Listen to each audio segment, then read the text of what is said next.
ஏழைகளின் சக்தி அவர்களது வாக்கு. அது அவர்களது உரிமை, அவர்களது குரல், அவர்களது அடையாளம். இன்று அந்த அதிகாரமே பறிக்கப்படுகிறது. வாக்குகளை திருடுவதற்கான சதி நடக்கிறது. வாக்கு திருட்டை எப்படியாவது தடுத்து நிறுத்துவோம். உயிருடன் இருப்பவர்கள் இறந்துவிட்டதாக தேர்தல் ஆணையம் அறிவித்தது. மக்களவைத் தேர்தலில் வாக்களித்தவர்களை இந்த சட்டமன்ற தேர்தல் வாக்காளர் பட்டியலிலிருந்து தேர்தல் ஆணையம் நீக்கியிருக்கிறது. டிஜிட்டல் இயந்திரம் மூலம் படிக்கக்கூடிய வாக்காளர் பட்டியலை வழங்க தேர்தல் ஆணையம் மீண்டும் மறுத்திருக்கிறது. சிசிடிவி காட்சிகளை வழங்காததற்கு தேர்தல் ஆணையம் இப்போது சாக்குப்போக்கு சொல்லி வருகிறது. முன்பு வாக்கு திருட்டுத்தனமாக செய்யப்பட்டது. இப்போது அது வெளிப்படையாக செய்யப்படுகிறது.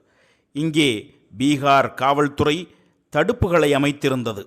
ஆனால் நாங்கள் பொதுமக்களுடன் வந்தவுடன் போலீசார் தடுப்புகளை அகற்ற வேண்டிய கட்டாயம் ஏற்பட்டது.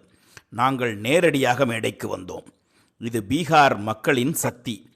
இந்த பீகார் ஆங்கிலேயர்களுக்கு எதிரான போராட்டத்தில் நாட்டிற்கே வழிகாட்டியது. இப்போது மீண்டும் நீங்கள் வாக்களிக்கும் உரிமைக்காகவும் அரசியல் அமைப்பினை பாதுகாப்பதற்காகவும் போராட வேண்டும். பீகார் மக்கள் வாக்கு திருட்டுக்கு எதிராக வீதிகளில் இறங்கிவிட்டனர்.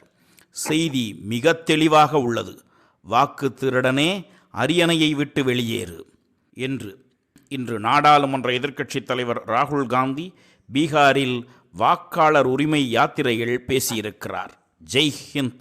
தேசிய தோழன் ஒய் பழனியப்பன், சிவகங்கை.